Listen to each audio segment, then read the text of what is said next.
us, they'll join us. Okay. So thanks everybody for being here this evening. I'm Meg Scher. I'm the director of the Hunt Library. Before we get going, I just want to share a couple of things that we have happening at the library over the next few weeks. Starting today, we have our holiday artisan pop-up market. We have over 10 local vendors selling their wares at the library. It's a great place to do your holiday shopping and support incredibly local. And some of the proceeds come directly to the library. Also, on the 6th, we have our upstairs, downstairs monthly book sale, which is a wonderful thing to check out. And also on the 6th, the book sale is from 10 a.m. to 1 p.m. And also on December 6th, from 5 to 7 is our very popular 12 by 12 art show and exhibit. We have 50 local artists who have made art in the size of 12 by 12. They all sell for $150, and the proceeds benefit the artists and the library. It's a really fun party. So please join us if you're free. So thanks so much for joining us for this talk, which I just learned was misnamed, and that's okay because learning more is always better, on Indigenous rights activism around the globe with Dr. Nancy Bonvillain. Thanks so much for being here, Nancy. We're so glad to have you. A little bit about Nancy. She's an authority on Native American cultures and languages who received her PhD in anthropology from Columbia University. She has done linguistic and anthropological field work at the Akwesasne, I probably butchered that, but I did my best, First Nation in Quebec Pretty and New good. York Close. State. Thank you. As well as on the Navajo Nation Reservation in Arizona. Nancy has previously taught at multiple universities and most recently taught at Simon's Rock in Great Barrington. So we're so glad that Nancy is here with us this evening. A little bit about how it's going to go. So please feel free to type your questions into the chat. I will be looking at them and then speaking them to Nancy, and she would love to respond to people as they come. So we're not going to wait until the end. If you have questions, please bring them up right at the beginning. And Nancy, I'm going to hand it over to you again. Thanks so much for being here. Okay, thank you. Thanks a lot. I'm enjoying being able to be here and talk to you all. Uh, I will say one thing, quote my brother on something when you mentioned about Thanksgiving, being close to Thanksgiving. I'll just pass on that my brother always refers to it as thanks taking, which is more to the point, actually. I like that. Uh, so, as Meg said, I'm going to be talking about Indigenous rights activism all across the globe. I mean, not every single case of it, obviously. We don't have time for that. But some of the main themes. And I just want to maybe start out by saying that I've been interested in this kind of activity, thinking about it, writing about it for many decades. I won't have to tell you how many, but they add up. But if this were 20 years ago, it would be a very depressing story. But now, in the last 20 years, I would say more or less, in the last 20 years, there's been a great resurgence of uh, strength, of activism, of mobilizing communities and the world.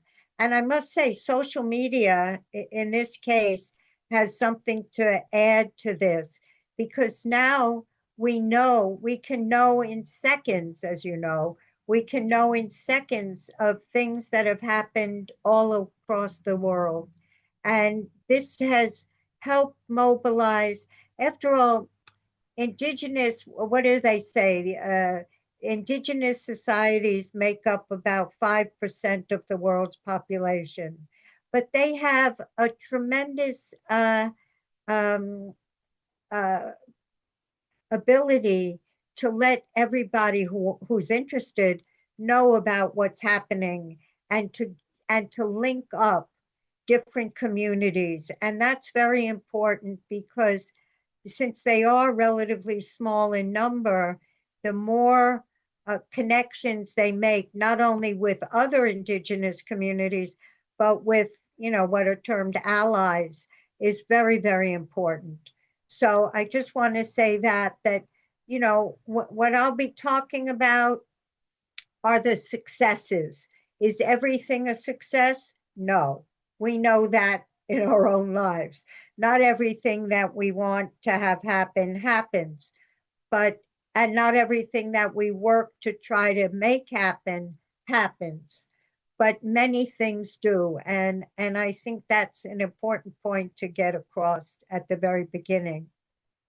I would say one of the first important kind of hallmarks of a step forward and of international recognition was the, maybe you've heard of this, the United Nations Declaration on the Rights of Indigenous Peoples. Anybody familiar with this at all?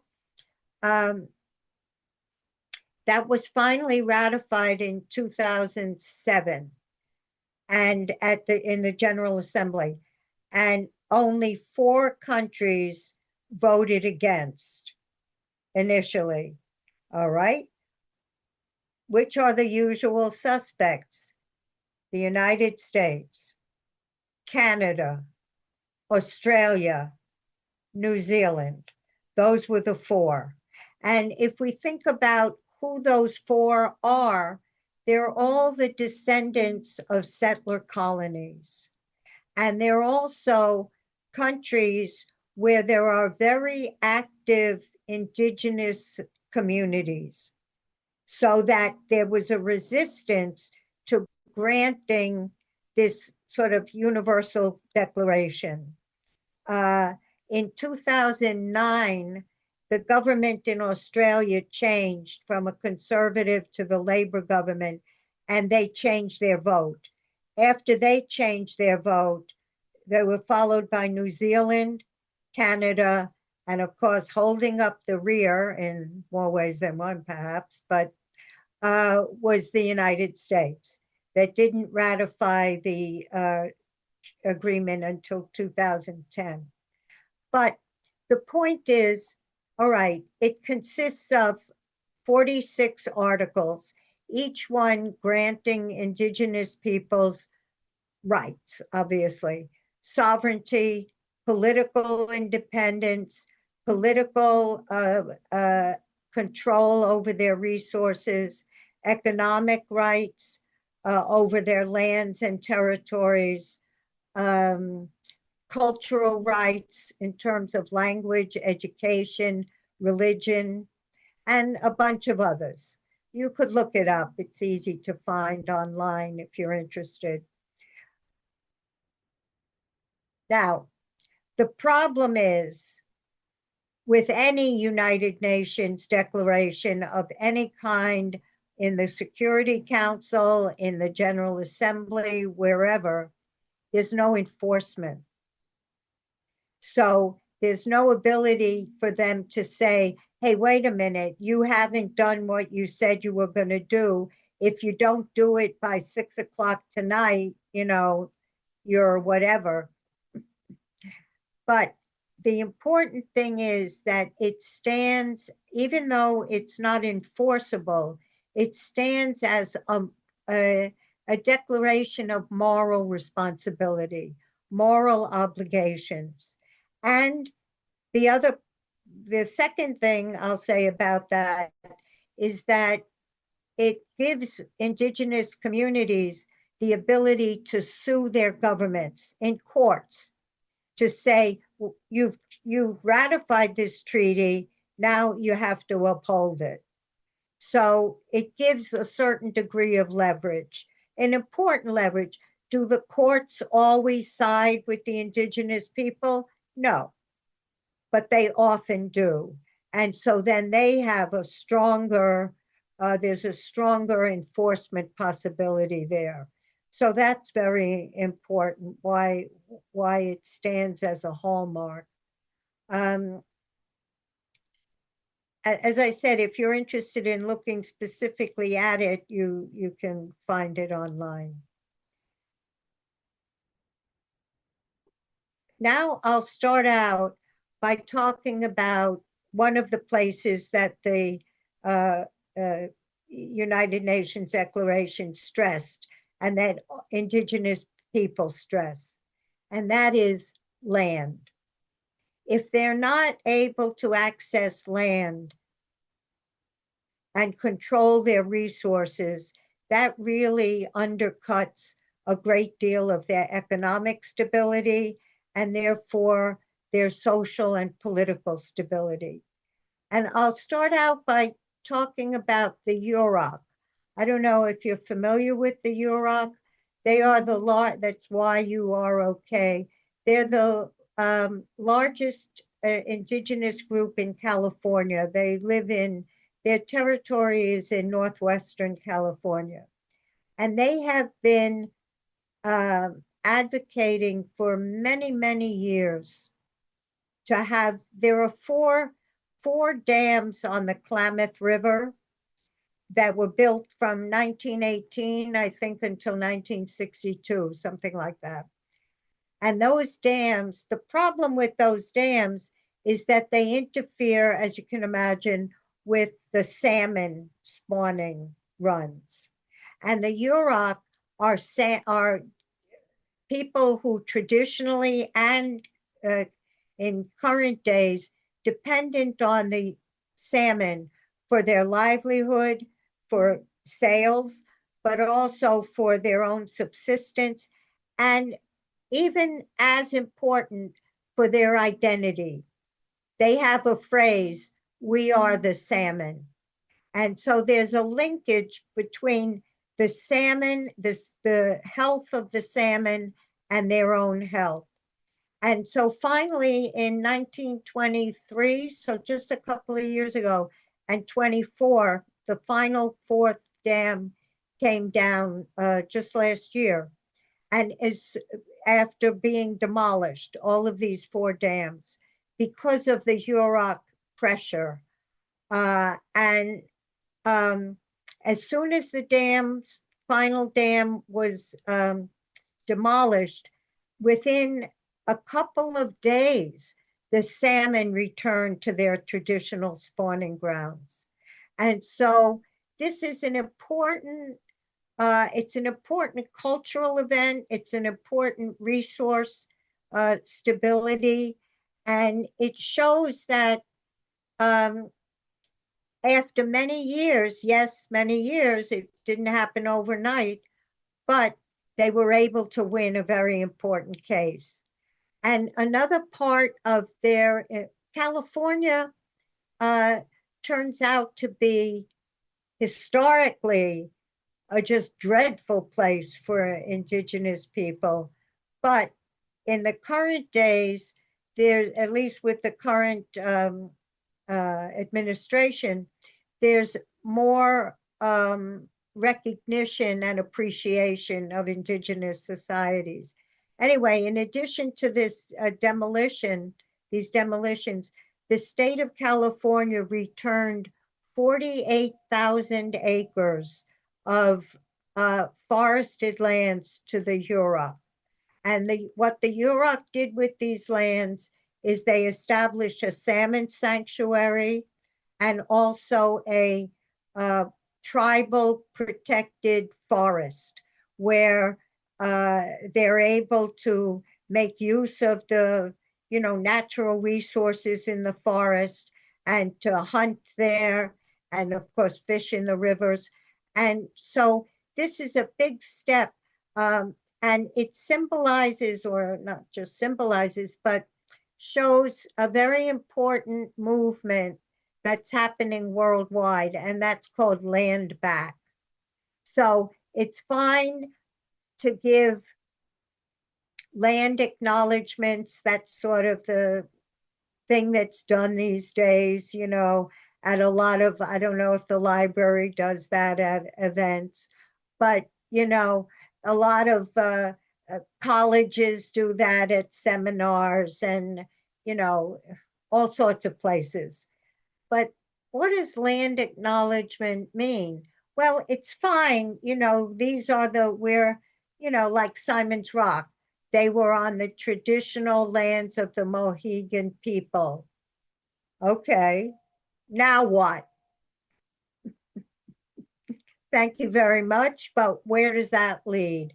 So this land back thing is very, very important. Now, not every state or county or whatever is going to return 48,000 acres, but even relatively small um, amounts of land, it's a recognition that this was yours. And we're not moving. We're not, like where I live in Great Barrington, they're not picking up and going somewhere else because that would be stupid. That's somebody else's land. So what good is that? But it's a recognition of the historical injustice is really what it's a recognition of. And there are a couple of places, again in California, and I think Seattle is another place where um, people, when they file, their property taxes, you'll get a bill for your property tax. When you turn it in, you can add something. It's not compulsory, but you can add something to give to the local tribal community. Now, are they going to make a fortune out of this? No. But again, and people do give, and they give different amounts, but it's again a recognition that yes, indeed, it's not just we owe you something. That's putting it the wrong way. I think the better way is to say we're benefiting from the historical injustice, like my brother says, thanks taking. We're benefiting from that, and we would like to give something back. So the UROC, in California, demonstrate this very important trend in all the ways.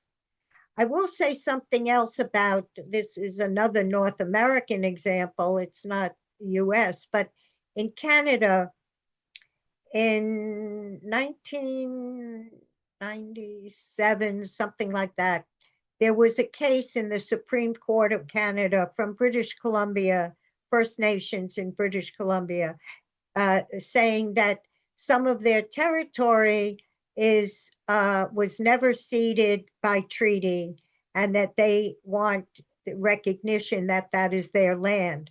And the Supreme Court ruled in their favor. But the other part of that ruling that I think is just as significant is that it recognized that oral testimony and oral life stories are valid, legal arguments. And the reason that's so important is usually it's, who do you bring in if you want to supplement a case? Oh, well, there's the local anthropologist, sorry to say, there's the local historian, there's a political, all of these experts with PhD after their name. But the court recognized that ordinary people who live there, whose parents lived there, who heard the stories from their grandmothers, that their testimony is just as valid as Dr. So and so. And I think that that's, a real step forward in recognition of people's legitimate knowledge about themselves, their histories, where their grandparents went, fishing or whatever it is, where when they were 5 years old, they were taken to the hunting camps. I mean, it's very, very important. So I think that's a milestone. The other thing I want to talk about, or another thing besides resources, is the question of autonomy. So,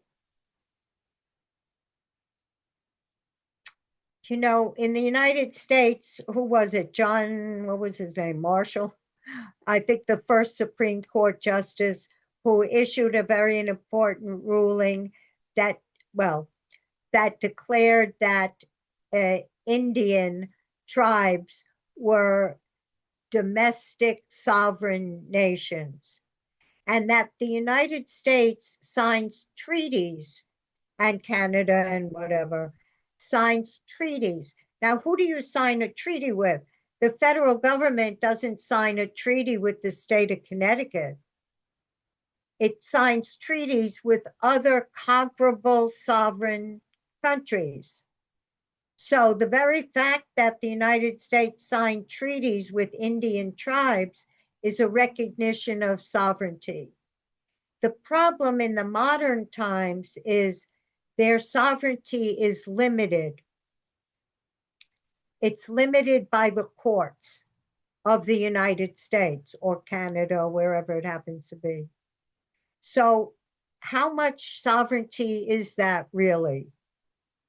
You know, if you say, I'm in control of my country, my resources, my membership, my reaction or interactions with other countries, but I can only do it as far as the United States lets me do it. That's problematic. So what we see historically in the United States and elsewhere is this sort of tug of war, if I could use that expression, between the native tribes or First Nations who want to secure and expand their sovereignty and the federal governments that want to limit it. So where is this battle, so to speak, going to play out? It's going to play out in the courts. And this is why not only with the United Nations Declaration, but even internally, domestically, why the courts are so important. And, you know, do courts always follow the law? Well, I mean, read the papers. We know that's not the case. And different levels of courts, you know, may go in different directions. But that's another story. But, or I guess it's the same story. But so when I'm talking about autonomy, what I'm talking about is Indigenous people who say, wait a minute, we want to control our own territories and to the full extent of any other group.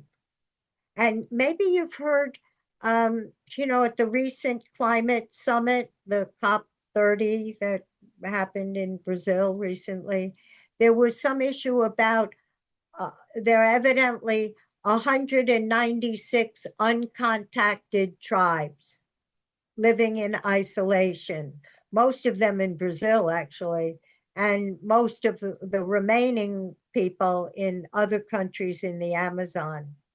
What are these uncontacted tribes? They're people who have said, we don't want, we've seen your world, we don't want it. Leave us alone. We're going to go and we're going to live in our own communities. And you may think we're backward and all of that, all you want. But what we want is to be left alone. And this is a very important declaration that people are making about what they want. You know, are they giving up technology by doing it? Yes. Are they giving up running water by doing it? Yes. But that's their right to do that. And this is, again, if you're interested in pursuing that, you can look this up on Google. Speaking of technology that we depend on. But this is a very important movement of people. And as I said, it's mostly in Brazil, mostly in the Amazon, although there are a few groups in the Philippines, I think in Indonesia also. But, and notice these examples in some islands in the Philippines, not in Manila, but some islands in the Philippines, in Indonesia, and in the Amazon. These are places in the world that are forested, that provide resources to sustain life, to build, for your buildings, for your where you live, for your clothing, for your food, for your medicines, for your rituals. I mean, all of these are places that are abundant. One of the things I mentioned at the very beginning today, that indigenous, indigenous peoples make up 5% of the world's population, but they control, they live in, they inhabit, and they protect 80% of the world's biodiversity. So these are people who actually, this very small number of people who we all depend on. Life itself on the planet depends on their continued protection of biodiversity and of these, places that have survived, actually. So the autonomous movements are very important, like the uncontacted tribes. Another one that I don't know if anybody's heard of them before, the Zapatistas in Chiapas. Anybody? Does that sound familiar to anyone? The Zapatistas are Mayan, mostly Mayan communities in Chiapas, which is the southernmost state in Mexico, borders Guatemala. And in 1994, well, actually, it started in the 1980s, where they realized that the Mexican government was not, even though the Mexican government, they change administrations very frequently, evidently. And one of the things that happens is each administration promises something else for the indigenous communities. And there was a big thing about land reform, and they would give land from the rich landowners who were mostly absent landowners to the people that actually farmed the land and all of this, but it never happened. So in the 1980s, this group of Mayan Indians decided we have to take, our situation in our own hands. And what they did was they started training militias to, take over an armed conflict with the Mexican government. And they sort of erupted, as they say, on the world stage on January 1st, 1994, which was the same day that NAFTA, the North American Treaty Agreement, whatever it's called, went into effect, because they were afraid, and it has turned out to be true, that the Mexican peasant farmers were going to lose in this deal. So on that day, they began an armed conflict with the Mexican soldiers, and that lasted a couple of weeks. Finally, the Mexican government, and again, because of the outrage in the rest of Mexico and internationally supporting the indigenous people, the Mexican government agreed to negotiate a settlement. And they talked and they talked and they talked and they talked and they talked. And what did Greta, remember the Swedish activist, environmental activist, when talking about what happens at the climate, this was the last climate summit, not this one. She said, they go to meetings and all it is blah, blah, blah. To me, that was the best summation of these kinds of things. Anyway, so that's what the Mexican government did, blah, blah, blah. So finally, the Zapatistas, as they called themselves, decided, forget it, we're going to retreat to our own communities. We're going to set up autonomous regions where we have control like a government, like any other government, where we run our own systems of education, of childcare, of clinics, healthcare, of judicial procedures where people can bring cases where, community level cases and things like that. And they control, the estimates are that they control about a third of the state of Chiapas, which is quite a big territory. And they have these autonomous villages where they have systems of some things that are discussed on the community level, some things that are discussed at the next level, up and up and up.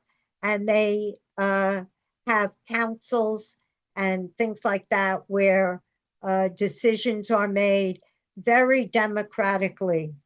And, so this is a big step forward, and they are looked to actually by many other groups as an example of what it means to be autonomous, what it means to have sovereignty.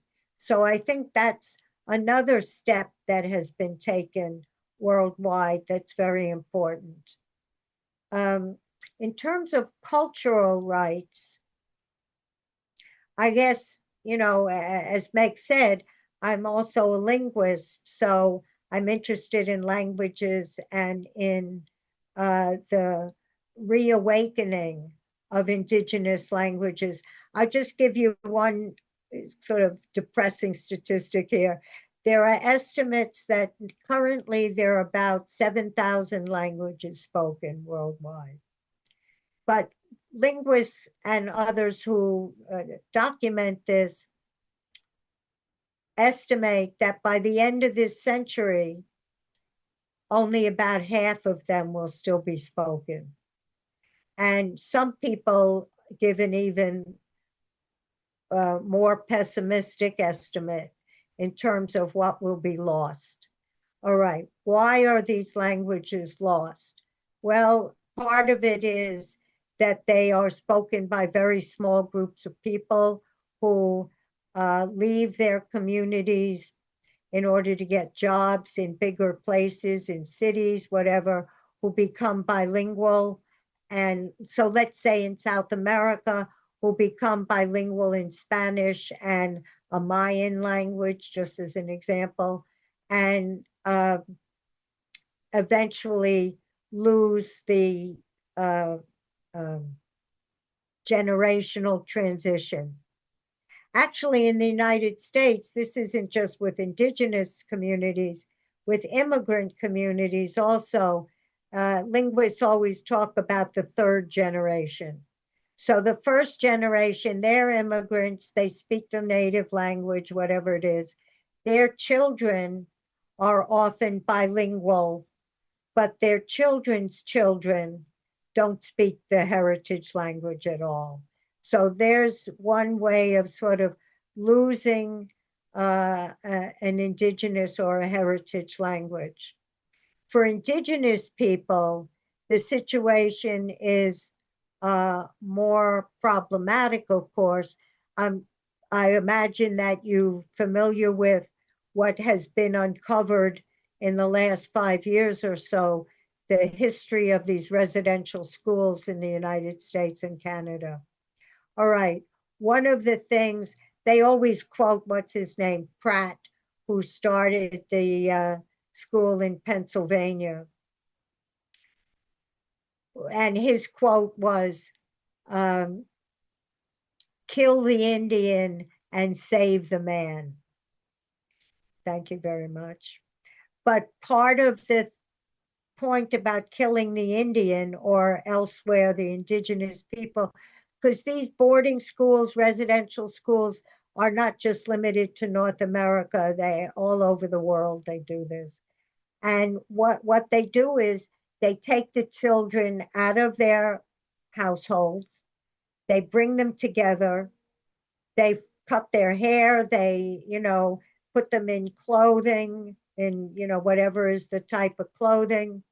They don't don't let them speak the native language. They're punished severely. I mean, the stories coming out of North Canada and the United States are absolutely horrific about the physical, emotional, sexual abuse that these children were often exposed to. But one of the things they were exposed to also was the denigration of their homelands, of their culture, of their languages, talking about their parents and grandparents as backward and stupid and, ugly and smelly and, all of these negative things that were talked about. And language was part of this. Oh, that's gibberish. That's not a real language. That's, stupid talk. So that these kinds of things had a very harmful effect on language. Anyway, in the United States and Canada, there's been a tremendous resurgence in the interest of, as I said, the term used to be revitalizing, but I think lately a number of people have introduced the term reawakening, which I think is a better term because it's not that these languages were dead, they were asleep. And if we think about it as sleeping, first of all, it's a kinder, more respectful term than dead, but it's also an emphasis on the fact that, okay, if you're dead, whether you're a language or a person, that's it. You can't come back. But if you're sleeping, you can come back. And in fact, we all do. We go to sleep, we wake up, we go to sleep, we wake up. So that it's imagining a different kind of universe. And I think that that is a very important step that has been taken. Will all these languages be saved? No. Will it come to the point where the majority of the population of that community speaks the language? Maybe not.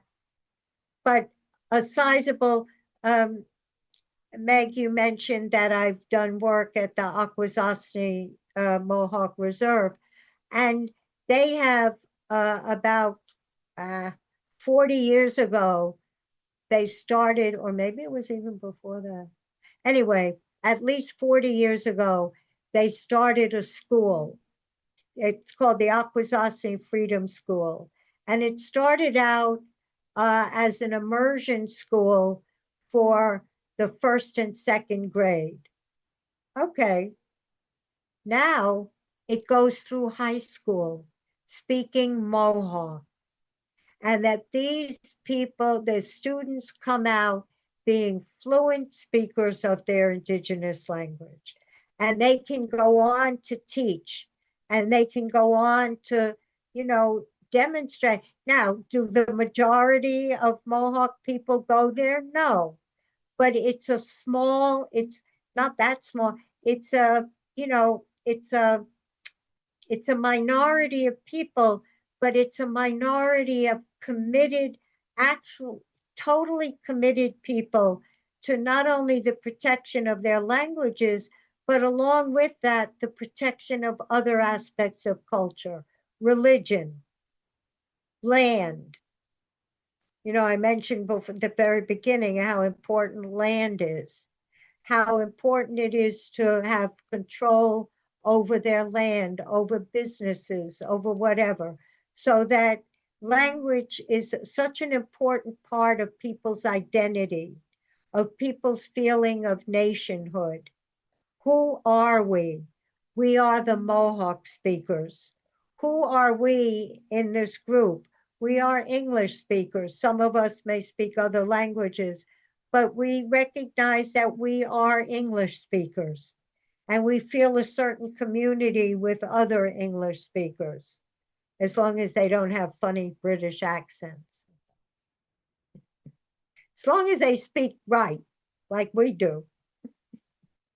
But so language is such an important thing. The last thing I want to mention, and maybe you've heard of this too, is the rights of nature. Anybody hear about that? The rights of nature.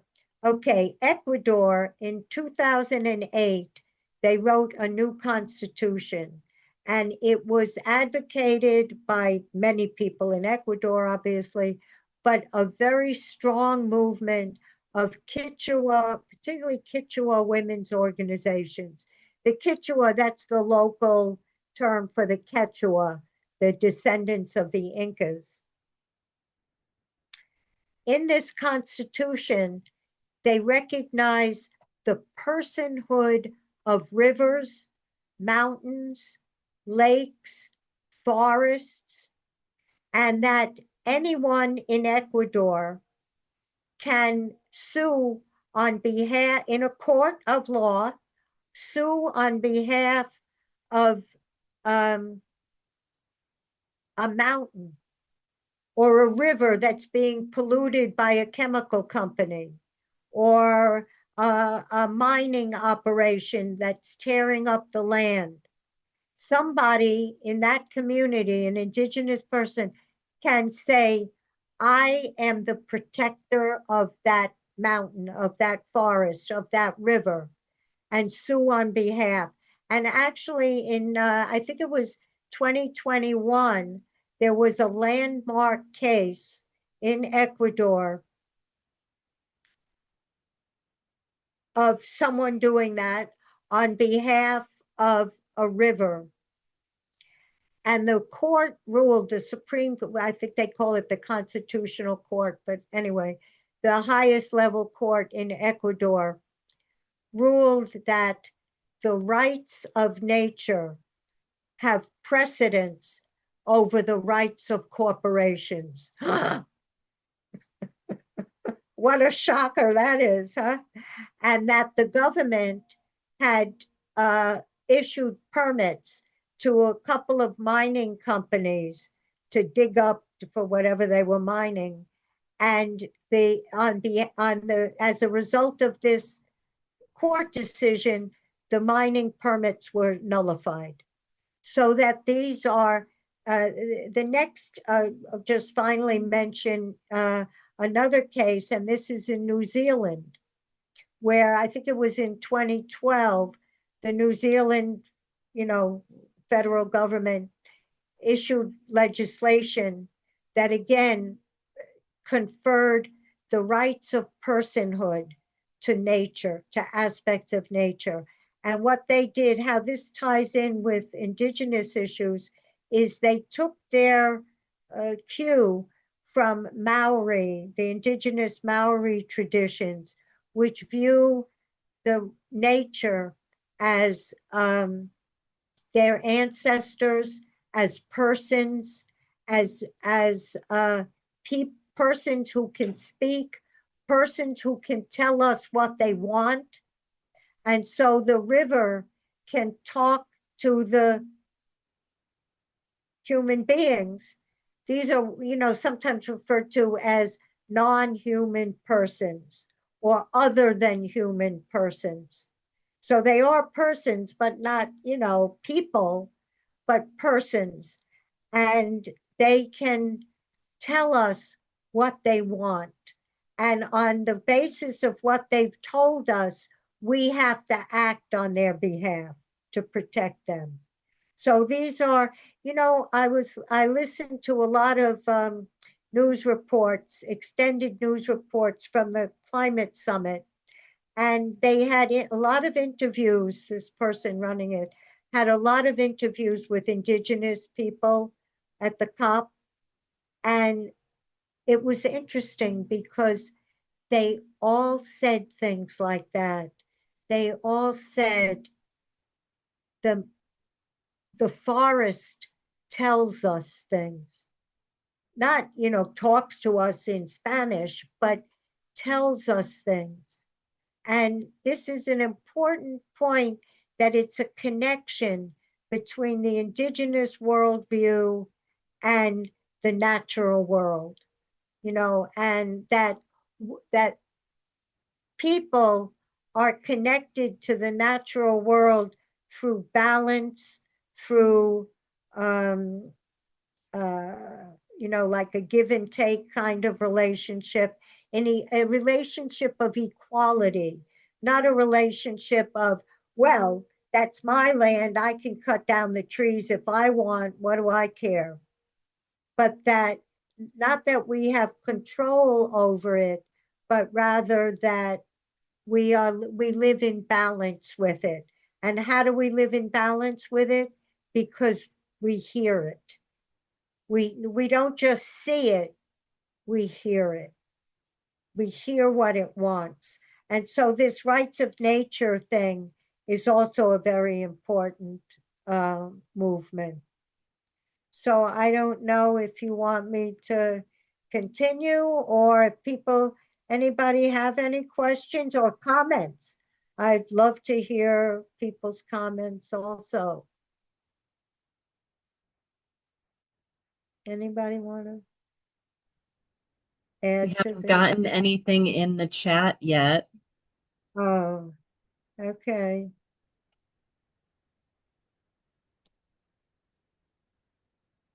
I mean, I think I'll just say, you know, that there's more and more, if you're interested in these things. First of all, if anybody listening is wants to make comments or ask for resources or something, I'll give you my email. It's Nancy B.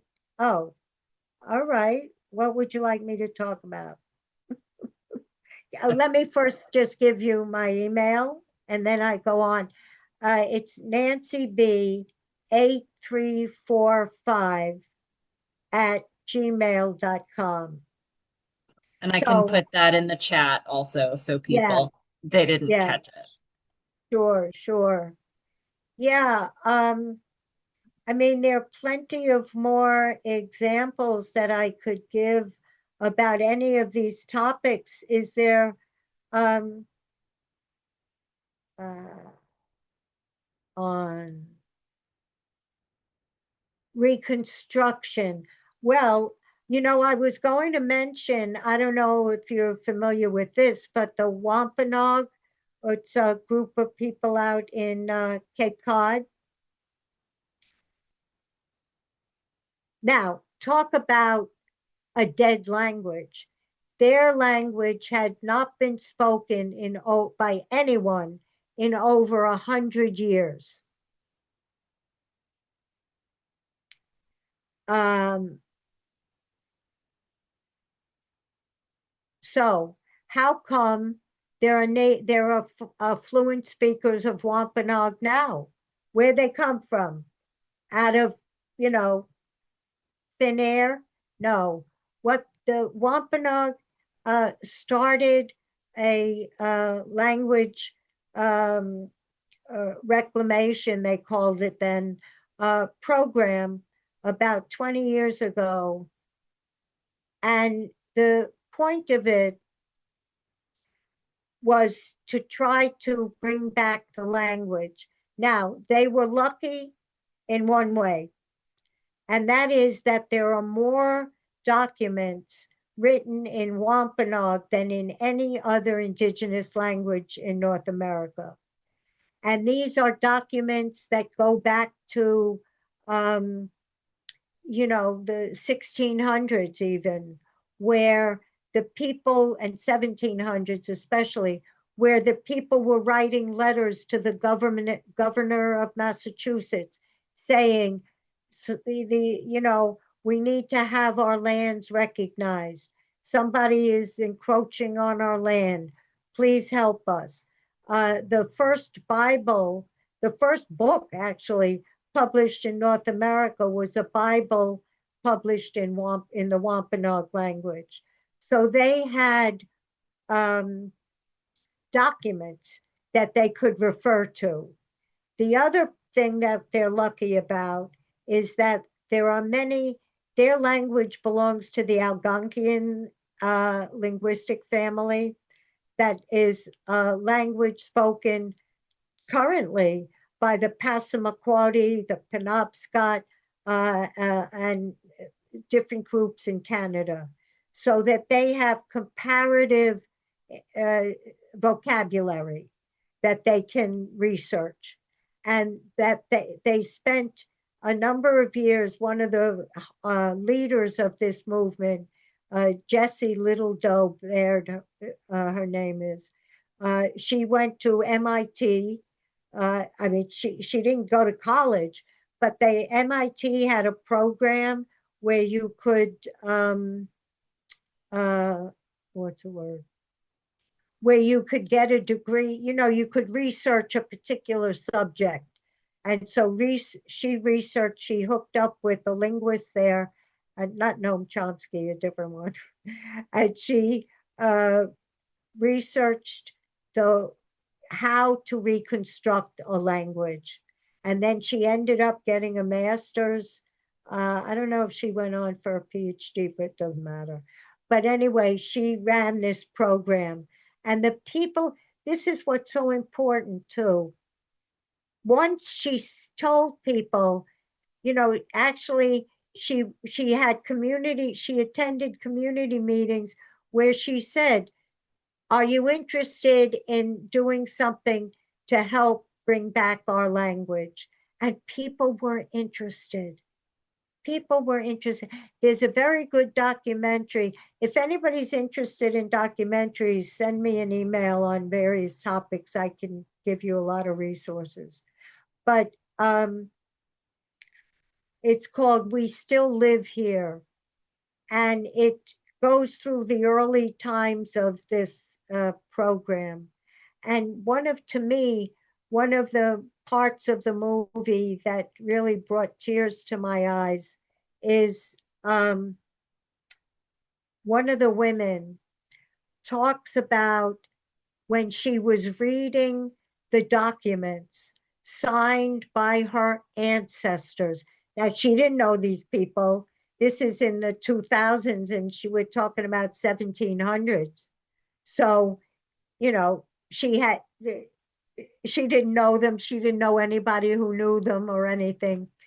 But she said that when she touched the documents and touched and ran her fingers over the signatures, she felt like she was touching her ancestors.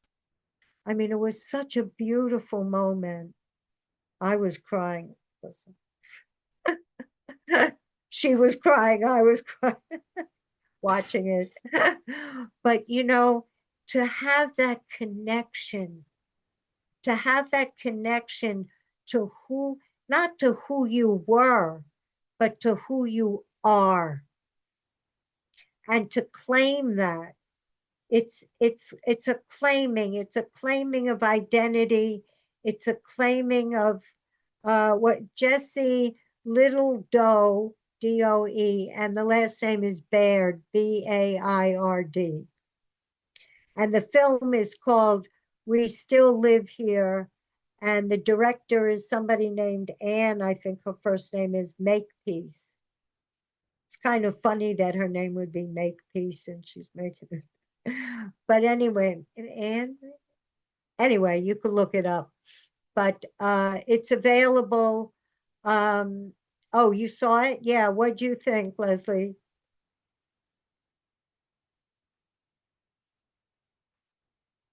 Do you want to give us your? Yeah, yeah. Do you remember that scene where the woman says something about, I felt like was touching my ancestors? Yes, Maybe, and what? and how she went to MIT and got the degree and learned her language and then went back so empowered and Yeah, be, it was incredible. And I yeah. think Anne has made many films. I think recently Anne Makepeace. Have you seen her other documentaries? I want to see them, but they just showed one at Botel Library. I can't remember. I did see at least one other one, and you know something, I can't remember which it is. I'm gonna look it up to, her list of films, and then yeah, I did see something else by her. Yeah, Yeah, you should meet each other. yeah. She doesn't, I Oh, think she lives near Millerton or something, but the other one she did was something called Tribal Justice. Are you aware of that film? I don't know. It's Is an that amazing film. It's about right? I'm right. Excuse me, I'm writing down while yeah, you're well talking. you can look up just No, Makepeace. no, I But want to. But the tribal justice, yeah. Tribal Justice one was about boys in on a reservation who were getting into trouble, and the American legal system was going to come and take them and do whatever they do. And the tribe stepped up and said, this is not their failing. This is our entire tribe's failing that this is happening. And therefore, we want custody of these boys, and we want to try to correct everything. We want to fix our society. So they made it a big issue. It's absolutely fascinating. Oh, And frankly, they failed in some cases and were successful in others. So it's quite fair, you know. uh-huh, uh-huh. Oh, do you remember where it was? Which group of people? It was in Northern California. And there Oh, and there was a woman there. There was one woman, I think this is what it takes, who was a lawyer, a native who was also a lawyer, and she was the one who went to the court and Oh, represented the tribe. sorry. oh, oh, I'm definitely gonna look this up. I don't think that was the one I saw, but maybe, I don't, yeah, yeah. Thank you. Thanks for that. I appreciate it. Yeah. I mean, there are these, like I said at the beginning, is everything a success? No. But that's true of everything. But these are, steps. All of these I think are very important steps forward. And yeah, there are other, if you're interested, email me, and what topic, because I could give you a lot of documentaries and movie clips, news clips and interviews and stuff like that, that I um, that I could give you the links to. Oh, I'd love a list of recommendations. Well, Yeah, you I'll tell you so one. There's another one. I don't think it's available anymore, but I could send you the link to it. I have it. It's called In My Blood It Runs. And it's a documentary about an Australian Aboriginal kid and his community.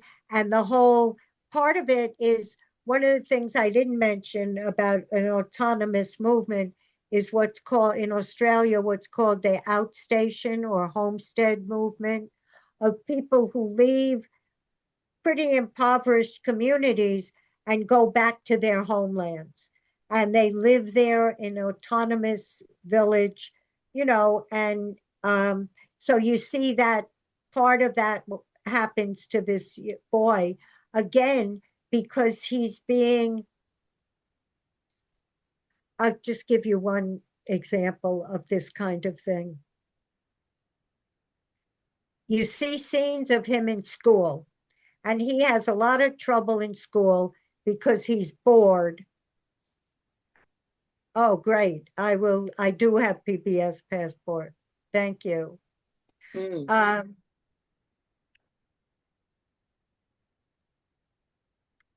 he's bored.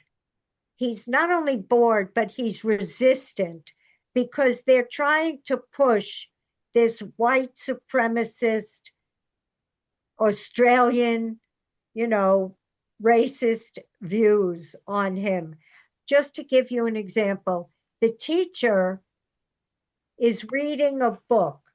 She's reading a book about um, the Aboriginal religion or something. And she's saying, well, they have, paraphrasing, I don't remember exactly, but she's saying something like, well, was this spirit, these spirits that started the world, and it's called the dream time, and it's sort of all different kinds of spirits, and um, it's very confusing. I don't really understand it, but that's what they believe. Really?